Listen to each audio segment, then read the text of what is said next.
اس بات میں کوئی شک نہیں ہے کہ ہم غلام ہیں امریکہ کے، یورپ کے اور اپنے ان برادر اسلامی ممالک اور دوسرے دوست ممالک کے غلام ہیں جو ہمیں قرضہ دیتے ہیں، اور جب ضرورت پڑتی ہے تو ہماری مدد کے لیے آتے ہیں۔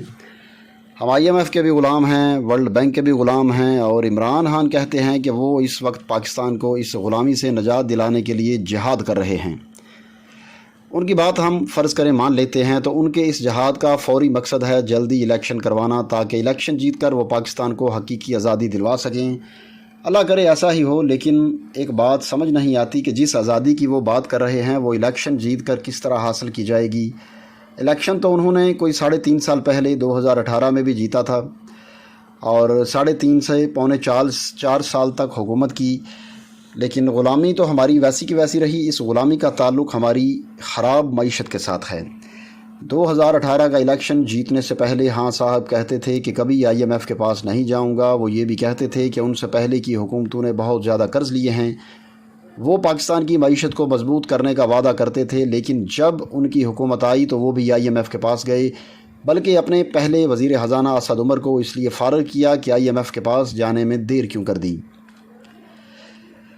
IMF سے متعلق ایک پاکستانی کو گورنر اسٹیٹ بینک بھی بنا دیا۔ پرانے قرضے کیا چکانے تھے کہ تاریخ میں سب سے زیادہ قرضے خود لیے، اور اس رفتار کے ساتھ لیے کہ پاکستان کے قیام سے لے کر 2018 تک کل قرضوں کا تقریباً 70-80% اپنے 3.5 سال میں لے لیا۔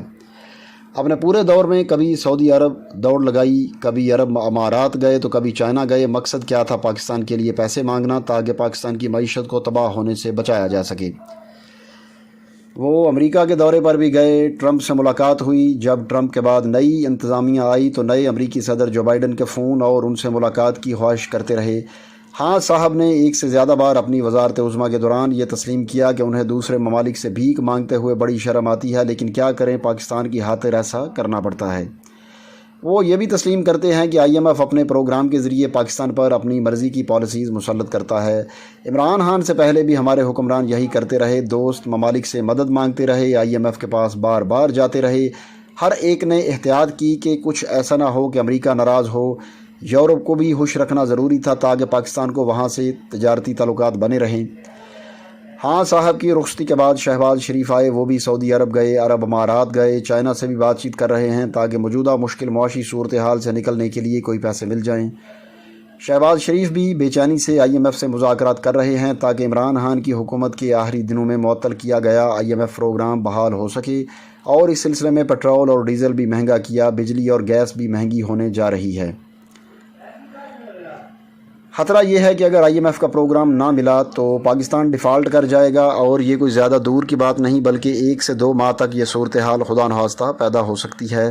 اگر ہم یہ سمجھنا چاہتے ہیں، بلکہ ہمارا تو یہ خیال ہے کہ سب لوگ یہ جانتے ہیں کہ جس غلامی کی بات عمران خان کر رہے ہیں اور جس وجہ سے شہباز شریف کہتے ہیں کہ بیگرز کانٹ بی چوزرز، اس غلامی یا بھکاری پن ہے، اس کی اصل وجہ پاکستان کی خراب معیشت ہے۔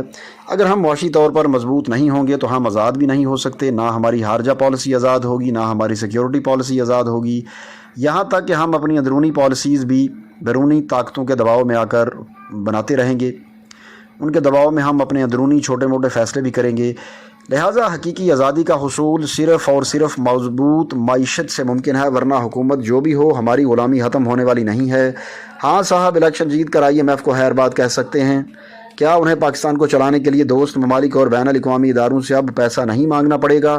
ایسا کچھ نہیں ہوگا، وہی ہوگا جو بار بار ہوتا رہا ہے۔ ضرورت اس امر کی ہے کہ پاکستان کی معیشت کو مضبوط کرنے کے لیے کام کیا جائے، اور اس سلسلے میں سیاست سے بالاتر ہو کر تمام سیاسی جماعتیں ایک چارٹر آف اکانومی کریں۔ پاکستان میں ایسا سازگار ماحول بنایا جائے کہ پاکستان میں بیرونی انویسٹمنٹ آئے اور لوکل کاروباری طبقے کو بھی پیسہ کمانے اور کاروبار بڑھانے کے خوب مواقع میسر ہوں۔ متفقہ معاشی پالیسیز کو بنانے کے لیے سب سے پہلے تمام سیاستدانوں کو ایک ساتھ بیٹھنا ہوگا، باقی تو شاید ایک ساتھ بیٹھ جائیں گے۔ عمران خان صاحب کا بیٹھنا مشکل ہے، شاید ناممکن ہے۔ تو کیا عمران خان صاحب سب کے ساتھ بیٹھ کر چارٹر آف اکانومی بنانے کے لیے تیار ہیں؟ آپ کی اس بارے میں کیا رائے ہے؟ یہ ہمیں اس ویڈیو کے کمنٹ سیکشن میں ضرور بتائیے گا۔ یہ ہم نے سارا ڈیٹا لیا ہے مشہور کالم نگار انصار عباسی کے کالم سے۔